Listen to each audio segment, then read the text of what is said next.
What's going on, guys? Welcome to the Fantasy Scholars. Today, I want to go over 5 top quality trade targets that you guys should buy right now. Now, these guys are really top quality players, and right now they're just kind of slumping, and they've really not gotten off to a great start this season.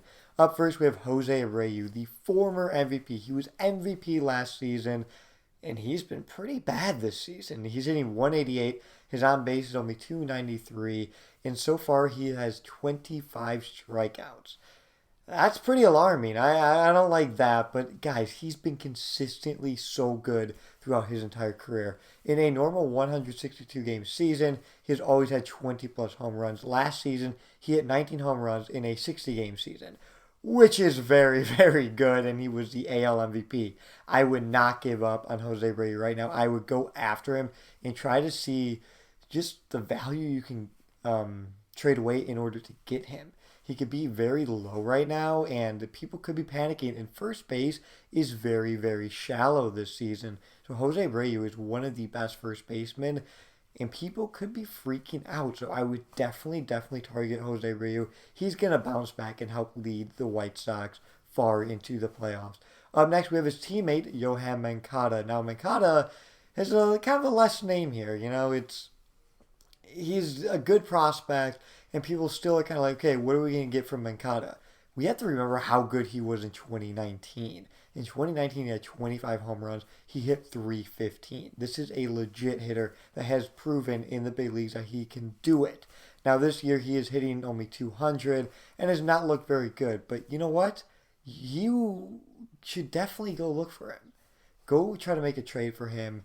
He's going to be a cheaper price here. And I would definitely go target Yoan Moncada because I see him bouncing back and being the player that we think he's going to be.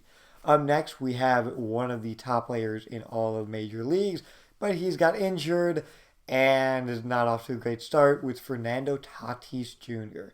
Now, everyone is going to be like, how the heck am I going to get him? Well, right now he's only hitting 118. He was injured, and people are kind of panicking about that injury and like if it will affect him down the line. I think he's going to be very good the rest of the season, guys. He's going to get out of the slump. He's shown that he will steal bags. He will hit home runs. He will hit for high average. He's going to get on base. This is a legit superstar in the making. I would definitely go target him if you're looking to make that big splash. You need a shortstop. This may be the only time you could really get him for a good price because he's just going to go up from here. He's a legit player. I would definitely go look at Fernando Tatis Jr. if you're looking to make that very big splash. And up next, we have Bichette. Now, a lot of people are a little bit hesitant with Bichette because they just don't know what type of player he is. You look at 2018 when he was, one of the best rookies of the season. He only hit 234, but is on base with 364. And with him, I want to talk about the on base. He steals bags, and his average is kind of iffy, and it's been iffy throughout his career, but he gets on base, you guys. And he's going to get on base. He's going to hit home runs. And that average will follow. I'm very confident that that average will follow. And right now, I think you could get him for a very cheap price. A lot of people are very low on him. And then there's some people who are like, well, I think he's going to be really good. And then they may just think like, all right, I don't know what he's going to do. But look at that on base that he's had because his on base has been fantastic. In 2018, it was 364. In 2019, it was 375. So, I mean, you love to see that on base. He's going to steal bags and hit home runs. So, I would not give up on Bichette quite yet. And lastly, we have Charlie Blackmon. Now, Charlie Blackmon, for some reason, is just so underrated, I feel like. This guy consistently hits over 300, like, every season, and he's so good.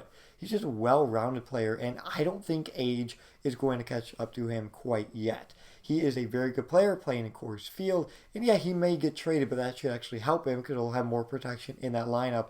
But Charlie Blackmon is a great player, and I think you can actually get him for a very cheap price because a lot of people are just not high on him, and they're like, he's in his mid-30s. What is he really going to do? I think he's going to turn it up and be a very good player the rest of the season. Thank you all for watching. I hope you guys decide like if you're going to make a big splash for one of these players. And if you have any other trade questions, feel free to comment below. I will see you guys next time.